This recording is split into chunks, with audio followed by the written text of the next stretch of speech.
ध्यान में डर क्यों लगता है? ये प्रश्न बहुत सारे साधकों ने मुझसे पूछा है और बहुत तरह से पूछा है। कुछ साधक पूछते हैं कि ऐसा क्यों होता है कि जब हम ध्यान करते हैं तो हमारा शरीर आगे की ओर झुकने लगता है या पीछे की ओर झुकने लगता है। कभी कभी तो ऐसा लगता है कि जैसे वो घूम रहा है। कभी कभी कंपन होता है तो हमें डर लगने लगता है। ऐसा क्यों होता है?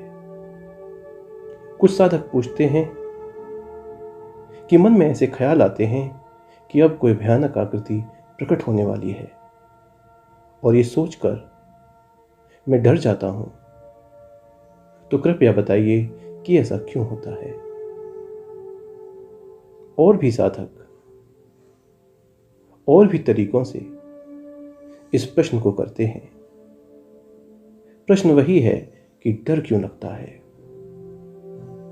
ध्यान करते समय तो डर नहीं लगना चाहिए, लेकिन ध्यान करते समय डर क्यों लगता है? तो इस प्रश्न का उत्तर व्यक्तिगत रूप से मैंने कई बार दिया है। बहुत सारे साधकों ने जब फोन किए तो मैंने फोन पर ही इस प्रश्न का उत्तर दिया और बड़े विस्तार के साथ दिया। कुछ लोगों ने व्हाट्सएप किए तो व्हाट्सएप पर भी मैंने इन प्रश्नों के उत्तर दिए। लेकिन मुझे लगता है कि इन प्रश्नों के उत्तर के लिए आज मुझे एक व्याख्यान देना चाहिए, ताकि जब भी भविष्य में एक प्रश्न मुझसे पूछा जाए तो एक ही बात को बार बार दोहराने से अच्छा साधक से यह कह दिया जाए कि जाओ फला फला वीडियो सुन लो।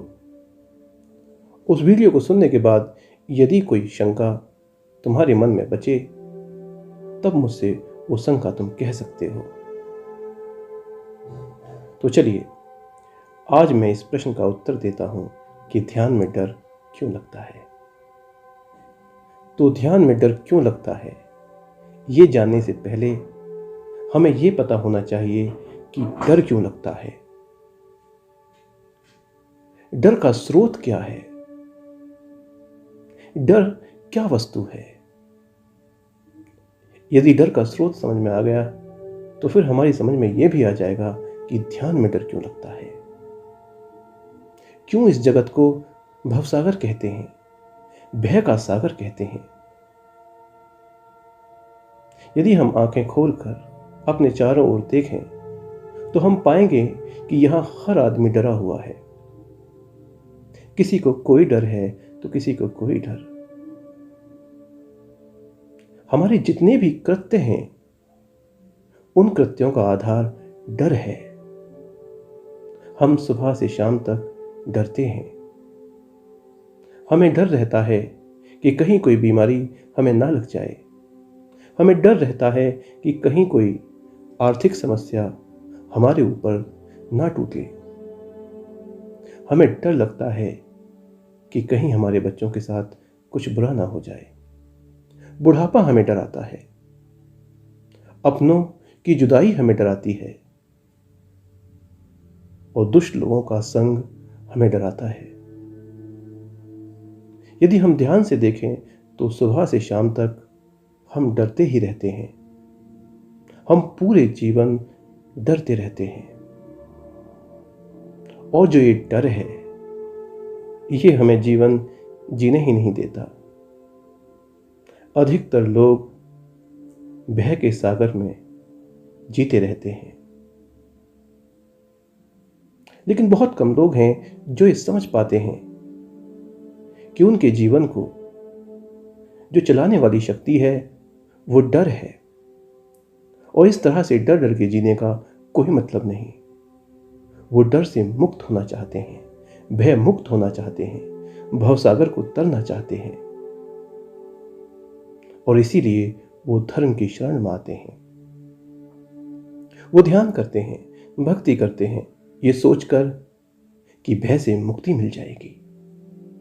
लेकिन जब वो ध्यान करते हैं, जब वो भक्ति करते हैं, तब भी वहां डर उनके सामने प्रकट होने लगता है। तब वो बड़े आश्चर्यचकित होते हैं और दुखी भी होते हैं कि ये क्या बात हुई। जिस भवसागर से मुक्त होने के लिए हमने ध्यान की शरण ली थी, ज्ञान की शरण ली थी, भक्ति की शरण ली थी, वहां भी डर हमें घेर रहा है। तो ऐसा क्यों हो रहा है? तो इस बात को समझना बहुत जरूरी है। तो पहली बात तो ये कि डर क्यों लगता है। देखिए, डर का सीधा संबंध हमारी कमजोरी के साथ है।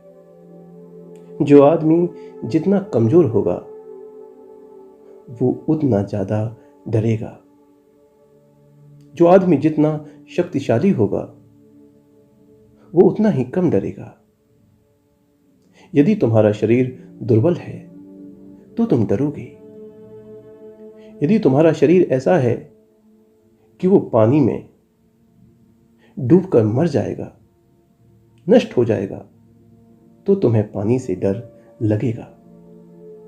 यदि तुम्हारा शरीर ऐसा है कि वो जरा सी ऊंचाई से गिरने पर टूट जाएगा, तो तुम्हें ऊंचाइयां डराएंगी, गहराइयां डराएंगी। यदि तुम्हारा शरीर कुछ ऐसा है कि जिसे कोई भी रोग लग सकता है, तो तुम रोगों से डरोगे। यदि तुम्हारा शरीर ऐसा है कि उसे कैद किया जा सकता है, तो तुम कैद से डरोगे। तो जितने भी डर हैं, चाहे वो शारीरिक हो और चाहे वो मानसिक हो, उनका आधार कमजोरी है।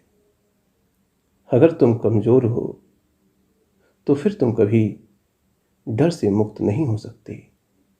यदि तुम ये नश्वर शरीर हो तो फिर डर तुम्हारी नियति है। तुम डर से बच ही नहीं सकते।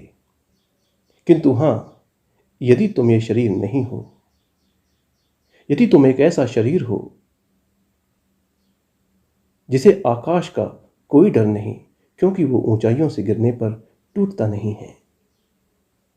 यदि तुम्हारा शरीर ऐसा है कि उसे सांस लेने की कोई आवश्यकता नहीं, जिस पर पानी का कोई असर नहीं, जिसे पानी भिगो ही नहीं सकता, तो फिर तुम्हें गहराइयों से कोई डर नहीं लगेगा।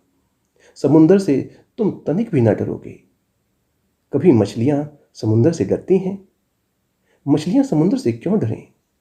मछलियां तैर सकती हैं, जल में वो सांस ले सकती हैं।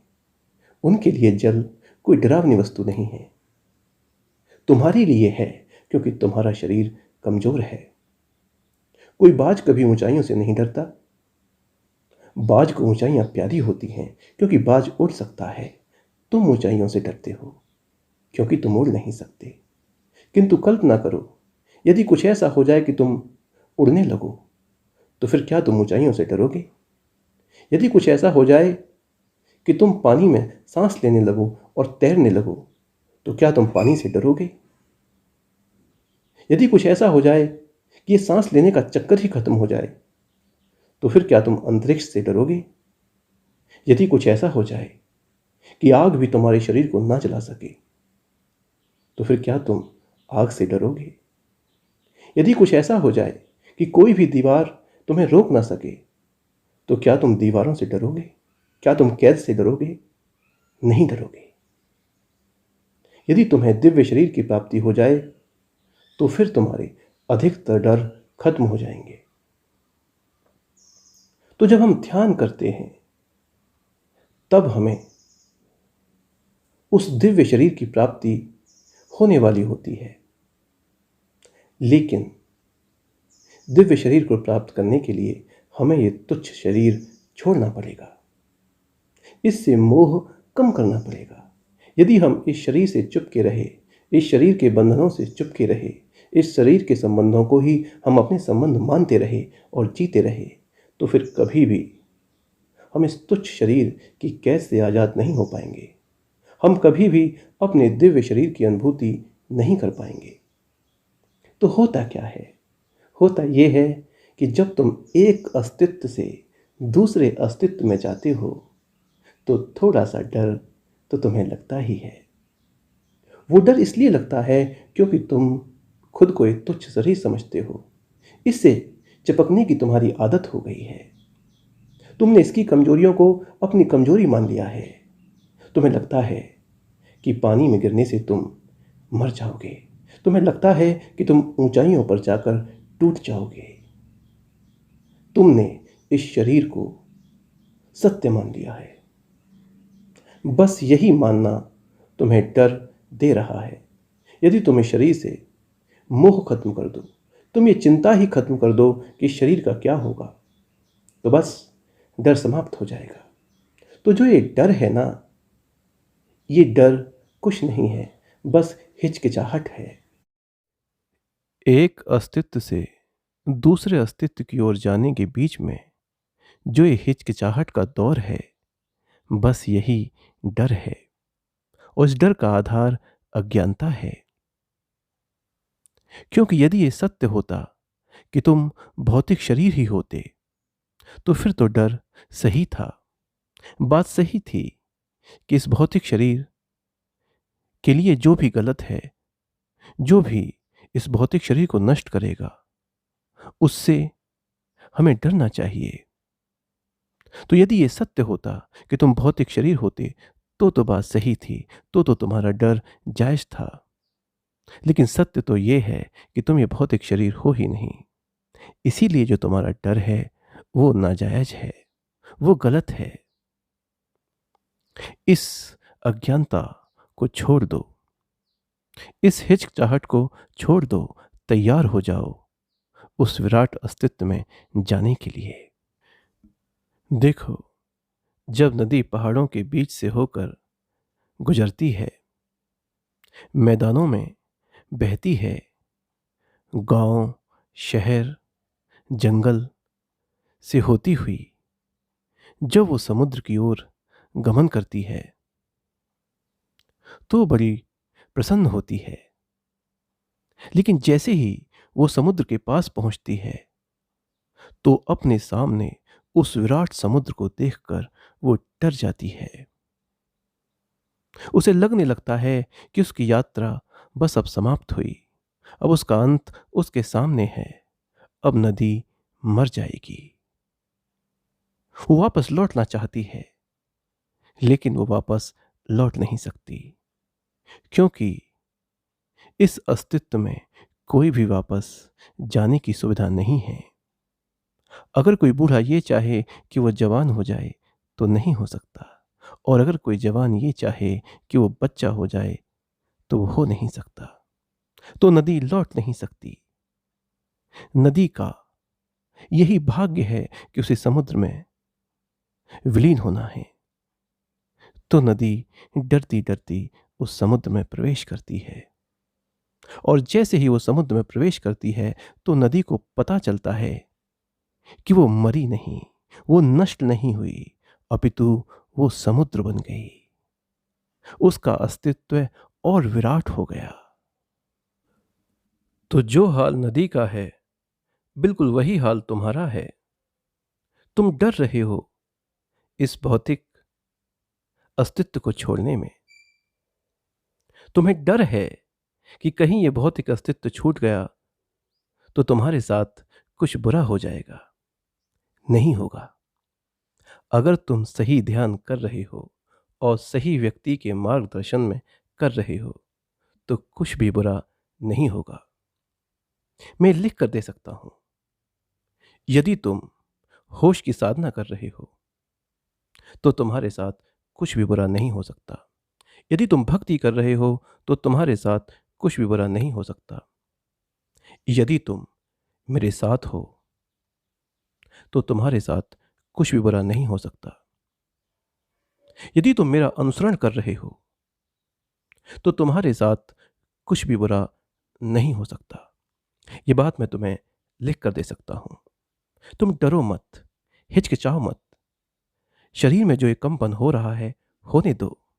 शरीर गिर रहा है तो गिरने दो। वास्तव में वो शरीर गिर नहीं रहा, वो जो तुम्हारा सूक्ष्म शरीर है, वो तुम्हारे इस स्थूल शरीर से आजाद हो रहा है, उसे होने दो।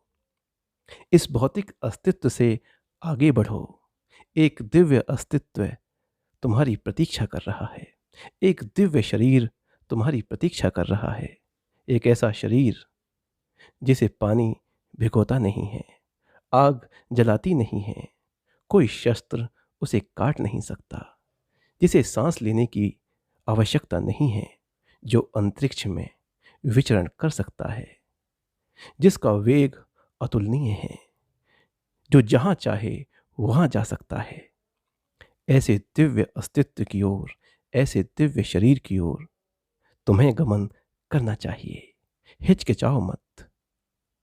जो भी डर आ रहे हैं उनसे डरो मत, होने दो। जो हो रहा है उसे होने दो। अरे प्यारे, यही तो विपස්සना है, यही तो साक्षी भाव है, यही तो आत्मसमर्पण है। तुम रोका टोकी मत करो, चुपचाप महसूस करो। ये विश्वास अपने दिल में रखो कि तुम्हारे साथ ध्यान करते समय कुछ भी बुरा नहीं होगा। जो भी होगा अच्छा होगा। और डरते क्यों हो? मैं हूं ना तुम्हारे साथ। कोई बात हो तो मुझे बताओ। कोई अनुभव तुम्हारी समझ में ना आए तो मुझसे पूछो। तुम मेरा लाभ उठाओ। मेरे 10 वर्षों के अनुभव से यदि तुमने लाभ ना उठाया तो क्या अर्थ हुआ मेरे बोलने का, और क्या अर्थ हुआ तुम्हारे सुनने का? तो डरो मत। जो दिव्य अस्तित्व तुम्हारे सामने है, जो समुंदर तुम्हारे सामने है, उसमें प्रवेश कर जाओ। तुम मरोगे नहीं, तुम और विराट हो जाओगे, और अस्तित्व सुंदर हो जाएगा। उसे होने दो। और इस दिव्य शरीर के आगे भी समाधि तुम्हारी प्रतीक्षा कर रही है। वहां तो शरीर का चक्कर भी नहीं है, वहां तो बस शांति ही शांति है, आनंद ही आनंद है। उस अवस्था में जाने के लिए तैयार हो जाओ। तो पहले जो ये दिव्य शरीर तुम्हें मिलने वाला है, पहले इसे ओढ़ो, और जब समय आए तो इस दिव्य शरीर को भी छोड़ देना और पहुंच जाना समाधि में। जब तुम समाधि में पहुंचोगे तो तुम ये पाओगे कि इस जगत में विचरण करते हुए भी तुम समाधि का अनुभव कर सकते हो। तो जो भी कुछ हो रहा है उसे होने दो, घबराओ मत। यदि कोई भयानक चित्र तुम्हारे सामने उभरे तो उसे उभरने देना, उससे तनिक भी डरने की आवश्यकता नहीं है। तुम होश के साथ उसके सामने रहना, और जब तुम होश के साथ, निडरता के साथ उसे देखोगे तो वो तुम्हारे लिए मजाक बन जाएगा, क्योंकि वो डरावना उन्हीं के लिए होता है जो डरते हैं। देखो, इस बात को समझो। जैसे यदि कोई कुत्ता तुम पर भौंक रहा है और तुम कुत्ते से बचने के लिए भाग निकले, तो ये बात निश्चित है कि वो कुत्ता तुम्हें पकड़ लेगा और वो कुत्ता तुम्हें काटेगा भी, क्योंकि कुत्ते को पता है कि तुम डर रहे हो, और जो डरता है ना, उसे प्रताड़ित करने में बड़ा आनंद आता है। किंतु यदि कुत्ता भौंक रहा है और तुम उससे डरे नहीं, तुमने उसकी आंखों में आंखें डाल के उसे जरा सा डांटा, तो कुत्ता ये समझ जाएगा कि सामने वाला डरपोक नहीं है, इसे डराया नहीं जा सकता, और वो कुत्ता चला जाएगा। तो जैसे कुत्ते अक्सर डरपोक लोगों का शिकार करते हैं, ऐसे ही ये डरावने भयानक चित्र हैं। ये भी उन्हें ही डराते हैं जो डरपोक होते हैं। जो डरपोक नहीं है, जो अविश्वासी नहीं है, जिन्हें ईश्वर पर विश्वास है, जिन्हें इस बात का विश्वास है कि वो ईश्वर के लिए बैठे हैं और ईश्वर उन्हें जो भी दिखाएगा वो उनके लिए शुभ होगा, तो ऐसे विश्वासी व्यक्ति को ऐसे चित्र डरा नहीं सकते। तो डरना मत। कोई भी चित्र आए उसे देखते रहना, इस बात का यकीन करना कि तुम्हारे साथ कुछ भी बुरा नहीं हो सकता। यदि तुम ये बात समझ गए तो फिर डर खत्म हो जाएगा।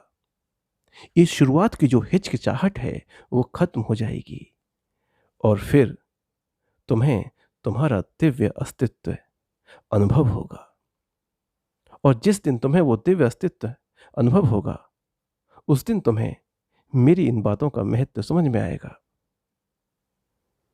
और जब वो दिव्य अस्तित्व तुम्हें मिलेगा तो वहां भी कुछ डर होंगे जिनसे तुम शुरुआत में डरोगे, क्योंकि शरीर तो शरीर है, अब चाहे वो भौतिक हो या आध्यात्मिक। जब तक शरीर है जब तक डर है। शरीर खत्म तो डर खत्म, और शरीर खत्म होते हैं समाधि की अवस्था में। और जिस दिन तुम्हें समाधि मिलेगी उस दिन सारे डर खत्म हो जाएंगे। फिर तुम कभी भी ना डरोगे, ना आध्यात्मिक जगत में डरोगे और ना भौतिक जगत में। तो उस भय मुक्त अवस्था का अनुभव करने के लिए तुम्हें पहले इन छोटे मोटे भय से गुजरना होगा। और ये भय नहीं है, ये बस अज्ञानता है, हिचकिचाहट है। तो हिचकिचाहट अपने मन से निकाल दो, विश्वास करो, साक्षी भाव या भक्ति भाव के साथ आगे बढ़ो। कोई भी अनुभव यदि तुम्हारी समझ में ना आए तो मुझे तुम कॉल करके पूछ सकते हो या व्हाट्सएप करके पूछ सकते हो, या सबसे अच्छा तो तरीका यही है कि तुम कमेंट करके पूछो, ताकि उस कमेंट का मैं उत्तर दे सकूं और वो उत्तर न केवल तुम्हारे काम आए अपितु और साधकों के भी काम आए। तो मुझे लगता है कि ध्यान में डर क्यों लगता है, इस प्रश्न का उत्तर मैंने आपको दे दिया। यदि अब भी कोई शंका आपके मन में हो तो आप नीचे कमेंट बॉक्स में लिखकर पूछ सकते हैं। मैं यथाशक्ति आपके प्रश्नों का उत्तर दूंगा। अभी बहुत सारे प्रश्न हैं जिन प्रश्नों के उत्तर मुझे इस सप्ताह देने हैं। तो इस सप्ताह बहुत सारी वीडियो आएंगी जिनमें उन साधकों के प्रश्नों के उत्तर दिए जाएंगे जो प्रश्न मुझसे विगत समय में पूछे गए हैं। तो चलिए आज इस वीडियो में बस इतना ही। शीघ्र मिलते हैं अगली वीडियो में।